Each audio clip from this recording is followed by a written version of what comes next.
അന്നീ നദർതു ഇലാ ഹാദൽ ഖൽഖി, ഞാൻ ഈ സൃഷ്ടികളിലേക്ക് ഒന്നുകൂടി ചിന്തിച്ചു നോക്കി. വഹും യത്അനു ബഅദുഹും ഫീ ബഅദിൻ വയൽഅനു ബഅദുഹും ബഅദാ. ഈ ജനങ്ങളുടെ സ്വഭാവം എന്താണ്? പലരും പലരെയും കുറ്റം പറയുകയാണ്, പലരും പലരെയും ശപിക്കുകയാണ്. വാസുലുഹാദാ കുല്ലിഹി, എന്തിന്റെ പേരിലാണ് മനുഷ്യൻ മറ്റൊരാളെ കുറ്റം പറയുന്നത്? എന്തിന്റെ പേരിലാണ് മനുഷ്യൻ മറ്റൊരാളെ തെറി പറയുന്നത്? അതിന്റെ എല്ലാം അടിസ്ഥാന കാരണം ഞാൻ ചിന്തിച്ചു നോക്കുമ്പോ അൽ ഹസദു, അസൂയയാണ് ഉസ്താദേ. സഹോദരന്മാരെ, മർകസു സഖാഫത്തി സുന്നിയ 33 കൊല്ലം അതിന്റെ ജൈത്രയാത്ര നടത്തിയപ്പോ മഹാനായ ഉസ്താദ് അവர்கள் അല്ലാഹുവിലേക്ക് ദീർഘായുസ്സും ആഫിയത്തും നൽകട്ടെ. ഉസ്താദിന്റെ കൂടെ ഉറച്ചു നിന്ന പ്രവർത്തകരും അവിടുത്തേക്ക് ഉപദേശ നിർദ്ദേശങ്ങൾ നൽകിയ പണ്ഡിതന്മാരും സാദാത്തുക്കളും അവിടുത്തോടുകൂടി ഒട്ടിച്ചേർന്ന് പ്രവർത്തിച്ച പ്രവർത്തകന്മാരും അവിടുത്തെ ശിഷ്യന്മാരും അതുപോലെ തന്നെ അവിടുത്തോട് സഹകരണം കാണിച്ചവരും സുബ്ഹാനല്ലാഹ്, എന്തെല്ലാം ആക്ഷേപങ്ങൾ കേൾക്കേണ്ടി വന്നു, എന്തെല്ലാം എതിർപ്പുകളെ തരണം ചെയ്യേണ്ടി വന്നു. അടിസ്ഥാന കാരണം എന്താണ്? ബഹുമാനപ്പെട്ട ഹാത്തിബുൽ അസ്സം റളിയല്ലാഹു അൻഹു പറഞ്ഞത് തന്നെ, കുറ്റം പറയുന്നതിന്റെ ഒക്കെയും അടിസ്ഥാന കാരണം ഹസദാണ് കേട്ടോ, അസൂയയാണ് കേട്ടോ. ഇത് പറഞ്ഞുകൊണ്ട് ഹാത്തിബുൽ അസ്സം റളിയല്ലാഹു അൻഹു പറയാണ്, ഫനദർതു സുമ്മ നദർതു ഇലാ ഖൗലില്ലാഹി അസ്സ വജല്ല, പിന്നെ ഞാൻ അല്ലാഹുവിന്റെ വാക്കിലേക്ക് ഞാൻ ഒന്ന് ചിന്തിച്ചു നോക്കി. അല്ലാഹ് എന്താ പറയുന്നത്? നഹ്നു ഖസംനാ ബൈനഹും മഈശതഹും ഫിൽ ഹയാത്തിദ് ദുനിയാ. അല്ലാഹു ജല്ല ജലാലുഹു പറയുന്നു, അതേ മനുഷ്യന്മാർക്ക് നമ്മൾ അംശയിച്ചു കൊടുത്തിരിക്കുകയാണ് അവരുടെ ജീവിതം. ഫിൽ ഹയാത്തിദ് ദുനിയാ, ഈ ഭൗതികമായ ലോകത്ത് നമ്മൾ അംശയിച്ചു കൊടുത്തിരിക്കുകയാണ്. ഓരോരുത്തർക്കും ഓരോന്ന് കൊടുത്തിരിക്കുകയാണ്. ഒരാളെ അല്ലാഹു തആല രാജാവാക്കുകയാണ്, മറ്റൊരാളെ മന്ത്രിയാക്കുകയാണ്, വേറൊരാളെ MLA ആക്കുകയാണ്, മറ്റൊരാളെ MP ആക്കുകയാണ്, ഒരാളെ പഞ്ചായത്തിന്റെ മെമ്പറാക്കുകയാണ്, ഒരാളെ പഞ്ചായത്തിന്റെ പ്രസിഡന്റ് ആക്കുകയാണ്, വേറെ ഒരാളെ വലിയ പണക്കാരനാക്കുകയാണ്, മറ്റൊരാളെ ദരിദ്രനാക്കുകയാണ്, ഒരാളെ ഡോക്ടറാക്കുന്നു, മറ്റൊരാളെ രോഗിയാക്കുന്നു, ഒരാളെ പണ്ഡിതനാക്കുന്നു, മറ്റൊരാളെ പാമരനാക്കുന്നു. ഒരാൾക്ക് പാണ്ഡിത്യം ധാരാളമുണ്ട്, പക്ഷേ അത് ഉപകരിക്കുന്നില്ല. വേറെ ഒരാൾക്ക് പാണ്ഡിത്യം തീരെയില്ല. വേറെ ഒരാൾക്ക് പാണ്ഡിത്യമുണ്ട്, പക്ഷേ നല്ലതിന് ചെലവഴിക്കുന്നില്ല. വേറെ ഒരാൾക്ക് പാണ്ഡിത്യമുണ്ട്, പക്ഷേ കാര്യലാഭമുണ്ടെങ്കിലേ മൂപ്പരത് പ്രചരിപ്പിക്കൂ, ഇല്ലെങ്കിൽ മൂപ്പരത് പ്രചരിപ്പിക്കാൻ കിട്ടൂല. വേറെ ചിലർ അവനവന്റെ കാര്യത്തിന് വളരെ ജോറാണ്, മറ്റുള്ളവന് വേണ്ടി സഹിക്കാൻ തീരെ പിന്നിലാണ്. സുബ്ഹാനല്ലാഹ്, വേറെ ചിലർക്ക് പേപ്പറിൽ പേര് വരണം, അതുപോലെ തന്നെ നോട്ടീസിൽ പേര് കാണണം. സ്വാഗതം പറയാൻ വിട്ടുപോയാ പിന്നെ മൂപ്പര് അടുത്ത യോഗത്തിനുണ്ടാവൂല. നന്ദി പറയാൻ വിട്ടുപോയിട്ടുണ്ടേ പിന്നെ കമ്മിറ്റി തന്നെ ഇല്ല. ഈ രൂപത്തിലൊക്കെയും പലതും ചിന്തിക്കുന്നവരില്ലേ? നഹ്നു ഖസംനാ ബൈനഹും മഈശതഹും, അവരുടെ ജീവിതം നമ്മൾ അംശയിച്ചു കൊടുത്തിരിക്കുന്നു. ഫിൽ ഹയാത്തിദ് ദുനിയാ, ദുനിയാവിന്റെ ജീവിതത്തിൽ നമ്മൾ അംശയിച്ചു കൊടുത്തിരിക്കുന്നു. പക്ഷേ അതെങ്ങനെയാണോ റബ്ബൊരു മനുഷ്യന് തീരുമാനിച്ചത് അത് ലഭിക്കുന്നു. അതിനപ്പുറം മറികടക്കാൻ ഒരു സാമർഥ്യം കൊണ്ടും കഴിയില്ല, ഒരു ശക്തി കൊണ്ടും യുക്തി കൊണ്ടും സാധ്യമല്ല. എത്ര കൂടുതലുള്ള കടലിലേക്ക് നീ ചെന്നാലും നിന്റെ പാത്രത്തിൽ പിടിക്കാവുന്നതല്ലാതെ നിനക്ക് അവിടുന്ന് മുക്കിക്കൊണ്ടുവരാൻ സാധ്യമല്ല. അതുകൊണ്ട് തന്നെ അല്ലാഹുവിലുള്ളൊരു വിശ്വാസം, അല്ലാഹുവിലുള്ളൊരു അർപ്പണം മനുഷ്യനുണ്ടെങ്കിലേ മനുഷ്യന് സമാധാനമുള്ളൂ, മനുഷ്യന് സന്തോഷമുള്ളൂ. ഉമ്മമാരെ, അതുണ്ടെങ്കിലോ മനുഷ്യനൊരു പ്രശ്നവുമില്ല. എനിക്കെന്റെ റബ്ബ് തന്നത് നഷ്ടപ്പെടുത്താൻ ലോകത്തൊരു ശക്തിക്കും സാധ്യമല്ല. എനിക്കെന്റെ റബ്ബ് ഉദ്ദേശിക്കാത്തത് നേടിത്തരാനും ഒരാൾക്കും സാധ്യമല്ല. എന്നോട് എന്റെ റബ്ബ് കൽപ്പിച്ചത് എന്താണോ അതനുസരിച്ച് ഞാൻ പ്രവർത്തിക്കണം. അവൻ വിരോധിച്ചത് എന്താണോ അത് ഞാൻ അങ്ങ് കൈയൊഴിക്കണം. ഇതല്ലേ അല്ലാഹുവിലേക്ക് മനസ്സ് തിരിഞ്ഞൊരു മനുഷ്യന്റെ ജീവിതം. അതുകൊണ്ട് തന്നെ ഹാത്തമുല്ല സമുദങ്ങളെ മറുപടി, ഞാൻ അസൂയ അങ്ങ് കൈയൊഴിച്ചു.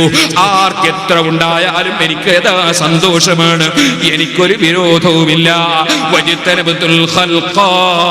ഞാൻ സൃഷ്ടികളെ അങ്ങ് കൈവടിഞ്ഞു.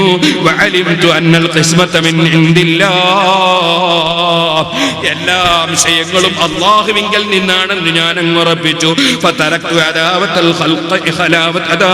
ഖൽഖി അന്നീ. അതുകൊണ്ട് തന്നെ എന്റെ മനസ്സിൽ ഒരാളോടും ശത്രുതയില്ല, ഒരാളോടും വെറുപ്പില്ല. എന്നെ ഒരാൾ ചീത്ത പറഞ്ഞിട്ടുണ്ടാകാം, പക്ഷേ അവൻ അങ്ങനെയാണ് അല്ലാഹു തോന്നിപ്പിച്ചതെങ്കിൽ, അത് അവൻക്ക് എങ്ങനെയാണ് തോന്നിയതെങ്കിൽ അവനത് പറയട്ടെ. അവൻക്ക് അല്ലാഹു തആല മാപ്പ് കൊടുത്താൽ എനിക്ക് സന്തോഷം. നേരെ മറിച്ച് എനിക്ക് അങ്ങോട്ട് ചീത്ത പറയേണ്ടതില്ല.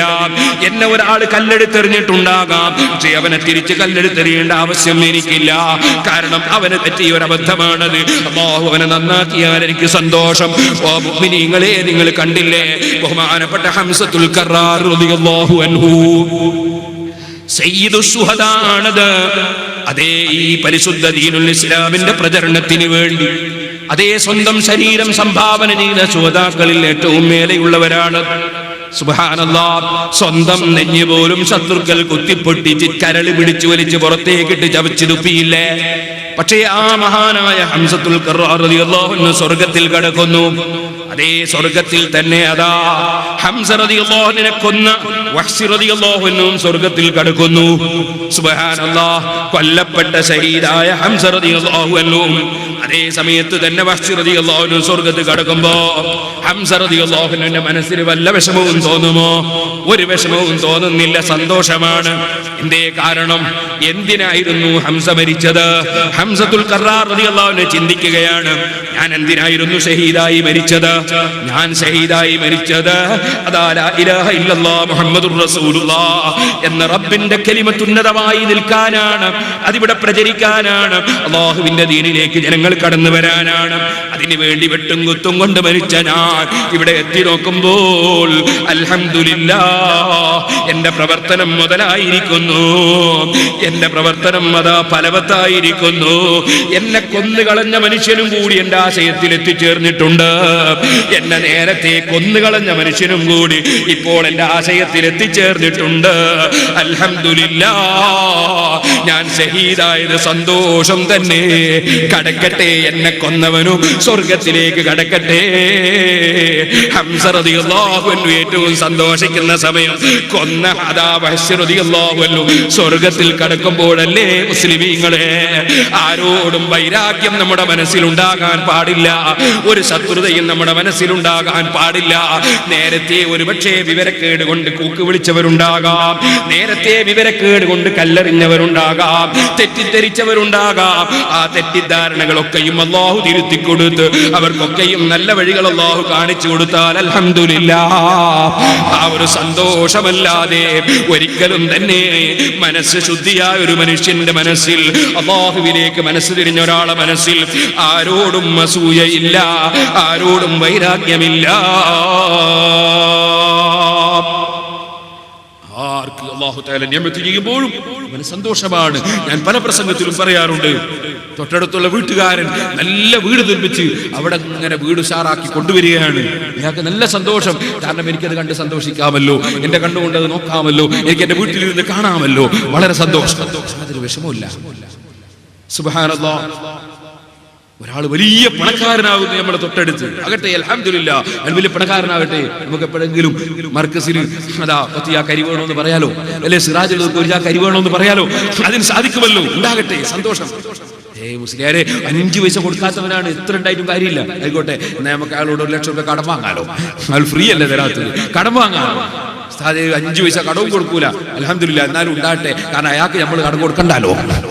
എന്തായാലും നമുക്ക് സന്തോഷം തന്നെ, നമ്മൾ അങ്ങോട്ട് കടം കൊടുക്കണ്ടല്ലോ, അയാൾക്ക് വേണ്ടി നമ്മൾ എവിടെയും പോയി പിരിവ് നടത്തണ്ടല്ലോ, അൽഹംദുലില്ലാഹ്, സന്തോഷം തന്നെ.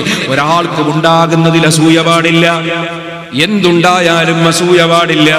അസൂയയില്ലാത്ത മനസ്സ് അല്ലാഹു എനിക്ക് തന്നു.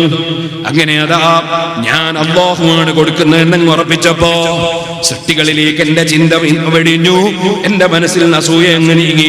ഞാനിതാ ഇപ്പോൾ ആരോടും വൈരാഗ്യമില്ലാതെ സന്തോഷകരമായി ജീവിക്കുന്നു. മഹാനായ